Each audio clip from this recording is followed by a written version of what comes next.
Muy buenas a todos, ¿cómo están? Hoy vamos a aprender el protocolo de iteración de Python que nos va a servir de preámbulo para entender los generadores. Bien, quédate en Magic Code. De acuerdo, lo que tenemos aquí es una lista y un diccionario, ¿sí? Ambos los podemos iterar, ¿sí? En un bucle for. Bien, esto ya lo sabemos, esto lo hemos hecho muchas veces. De hecho, voy a guardar cambios y le voy a dar a run. Bueno, 1, 2, 3, 4, 5. Bien, estoy imprimiendo los elementos de la lista. De acuerdo, acá nada nuevo. Pero lo que está pasando por detrás es lo que vamos a entender hoy. Y esto es el protocolo de iteración de Python. ¿Qué quiere decir esto? Bueno, que este bucle for hace algo por detrás, hace varias cosas que de hecho nosotros no nos enteramos, ¿sí? Y eso tiene que ver con los generadores que vamos a ver. Así que primero voy a explicar esto y luego vamos a explicar los generadores. De acuerdo. Lo que sucede por detrás es esto. Primero el Python, cuando va a entrar al for, lo que hace es a este objeto que tiene que ser iterable, si no va a dar un error, obviamente. Primero lo convierte en un objeto iterable, de hecho. Y esto no lo vemos, lo hace por detrás Python solito. Entonces vamos a crearnos una variable it. Y voy a convertirlo a un iterable con el método built-in, método integrado iter, ¿sí? Entonces este iter me va a devolver un objeto iterable. La lista de por sí misma no lo es, ¿sí? Tengo que convertir a primero iterable. ¿De acuerdo? Entonces Python internamente hace esto, pasa la lista por acá. Y este es el objeto que va a iterar, ¿sí? Porque este sí me va a ser iterable. Lo voy a hacer con el diccionario también, porque es lo mismo. Lo que va a hacer, va a crear un objeto iterable con las keys, ¿sí? Con las claves solamente, obviamente. Entonces le paso el diccionario, ahí está, y vamos a ver el tipo de objeto que tenemos aquí. Entonces type de it, y lo mismo pero con el dig. Guardo cambios y vamos a ver el tipo. Entonces vemos que es un de la clase iterador, ¿no? Un list iterator, ¿sí? Un iterador de listas y un iterador de claves de diccionario, un key iterator, ¿sí? Porque solo me almacena las claves, me construye un objeto iterable con las keys. Bueno, perfecto. ¿Y qué quiere decir? ¿Cómo funciona este objeto iterable, estos objetos iterables? Bueno, esto tiene una característica que es que todo objeto iterable tiene que tener un método que es next, ¿sí? Entonces next lo que va a hacer, me va a ir arrojando el resultado uno por uno, ¿sí? Un elemento a la vez. Cada vez que se invoca ese método, me devuelve un elemento y se acuerda dónde se quedó. Cuando lo llamo de nuevo, se acuerda dónde se quedó y me devuelve el siguiente y así hasta que termine, que no haya más elementos por devolver. Bien, entonces vamos a verlo. Voy a imprimir it y el método es guión bajo next guión bajo. Este formato de doble guión bajo tiene que ver con los métodos internos de Python, ¿sí? De las clases. Así que no se preocupen, pero bueno, este es el nombre. Recordemos, ¿sí? Que un método es una función que pertenece puntualmente a un objeto. En este caso es un objeto iterable lista. Bien, vamos a ver qué pasa ahí. Como vemos, me devuelve 1. De acuerdo. Ahora lo voy a llamar de nuevo. Vemos que la segunda llamada me devuelve 2, ¿sí? El segundo elemento. Y así sucesivamente hasta que se acabe. Entonces voy a copiar y vamos a verlo. Y cuando se acabe me va a arrojar un error. Sí, un error. ¿Cómo que un error? Exacto, eso Python lo gestiona por detrás, todo este bucle for. Va a ir, lo que hace el bucle for es lo convierte a iterable el primero y luego invoca el método next. Con el resultado de ese next lo almacena en la variable local y hace todo lo que tenga que hacer en el bloque del for, ¿verdad? Luego pasa lo mismo, una vez termina, lo invoca de nuevo, lo almacena en i y hace todo lo que tiene que hacer, etcétera, hasta que va recorriendo toda esa lista y llega al último elemento. Bien, cuando llega al último elemento, el objeto iterable tiene que tirar un error, una excepción, ¿sí? Más adelante en el curso vamos a estudiar las excepciones, ¿sí? Pero una excepción es un error, ¿sí? Entonces cuando el bucle for se encuentra con este error puntual, sabe que ya terminó de recorrer la lista, el objeto iterable, y bueno, continúa con el código, ¿no? Sale del bucle for, digamos. Entonces, bueno, le damos a run y como vemos, esta es la excepción, stop iterator. Cuando el bucle for se encuentra con esta excepción, stop iteration, entonces, bueno, sabe que se acabó el bucle y listo. Muy bien. Bueno, he agarrado un poquito de tiempo al video y he escrito esto yo. Así que bueno, esto es un poco el resumen de lo que van a ser los generadores. Una vez que ya entendemos esto, el protocolo de iteración, podemos entender mejor cómo funcionan los generadores. Ahora voy a borrar este último llamado para que no nos tire la excepción, ¿sí? Ahí está. Bueno. Bien, ¿qué son los generadores? Bueno, son funciones generadoras que nos van a dar como return, nos van a devolver un objeto iterable, ¿sí? Entonces estas funciones sirven para construir unos objetos iterables. Bien, un generador usa yield en vez de return, ¿sí? Con este yield construye un objeto iterable y lo devuelve. Este objeto, gracias a este yield, cumple con el protocolo de iteración, devolviendo un resultado a la vez, o sea, donde pongamos yield, eso es lo que va a ir devolviendo cada vez que se llama next, ¿sí? Nos va a devolver un objeto que implícitamente va a tener este método next, que lo que va a hacer es devolvernos un resultado a la vez, tal como lo vimos acá, donde pongamos el yield. Y también va a ir recordando el estado donde quedó, ¿sí? Un estado local, pero va a ir, de todas formas, va a ir recordando dónde se quedó en el recorrido. Perfecto.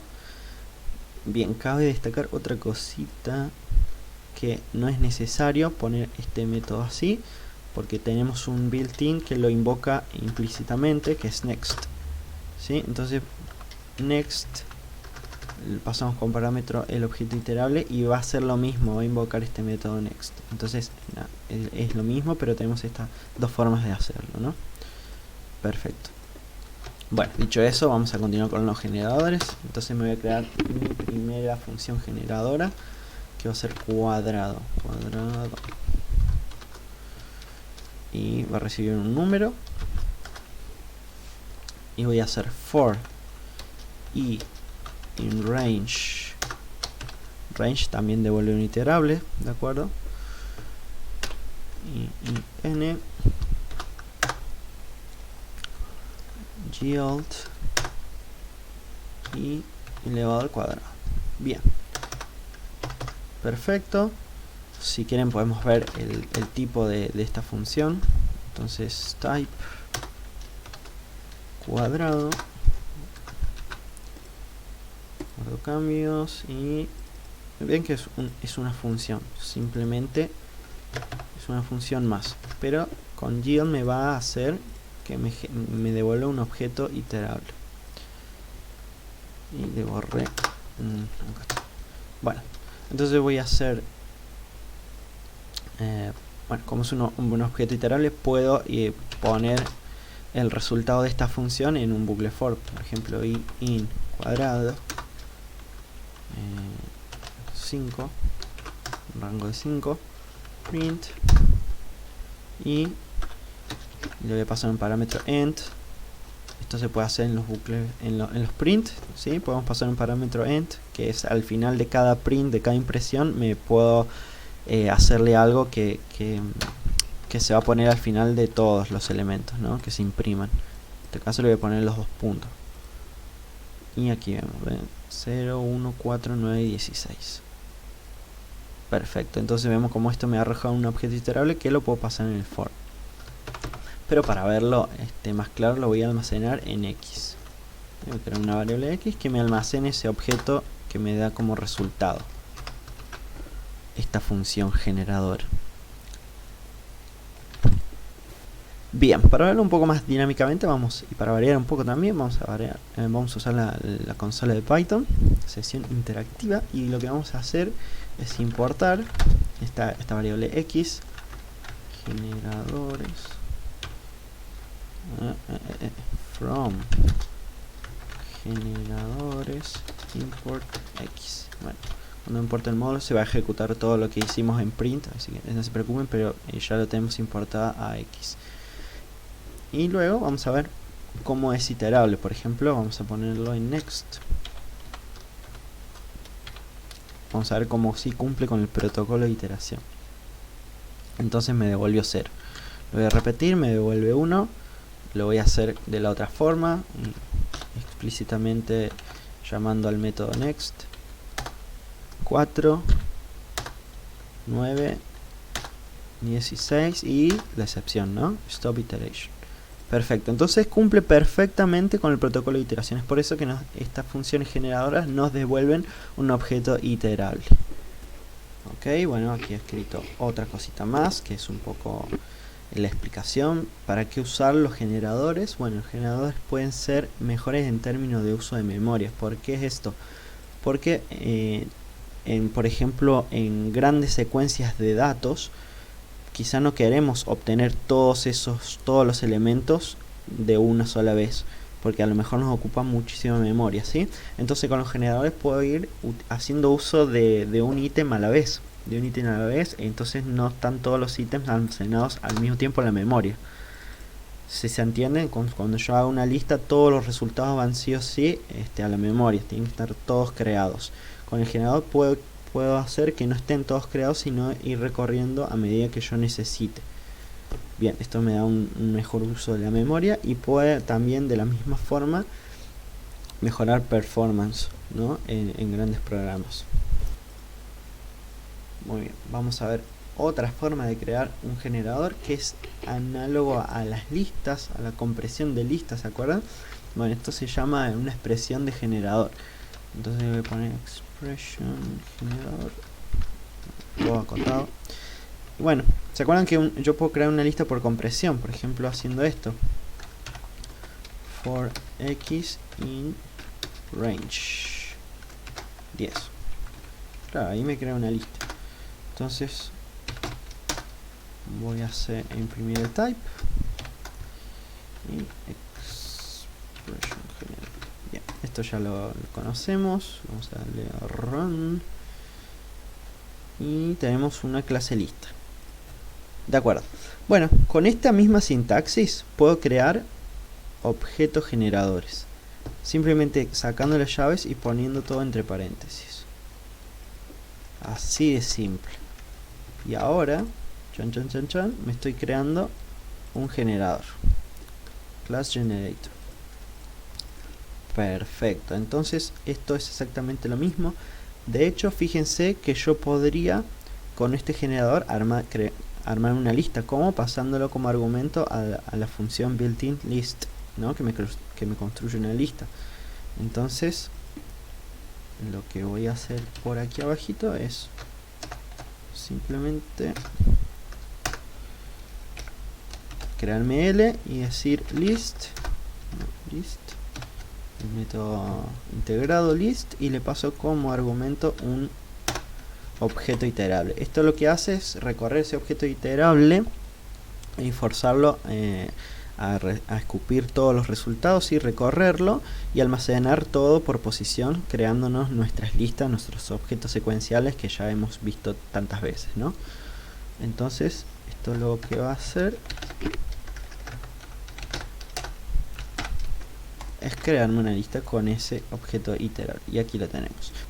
Bien, no sé si se acuerdan en la clase pasada que yo tendría que rodear a lista, map lo tenía que rodear con lista. Bueno, es porque map y filter me devuelven objetos iterables. Entonces si yo quiero todo el resultado de una, lo tengo que envolver en una lista, o en una tupla también, ¿no? Lo que sea un objeto secuencial, es lo mismo. Pero esa era la razón por la que tenía que rodear con esta función lista. Bueno, espero que se haya entendido todo. Dale like si te gustó y nos vemos en la próxima. Chao, chao.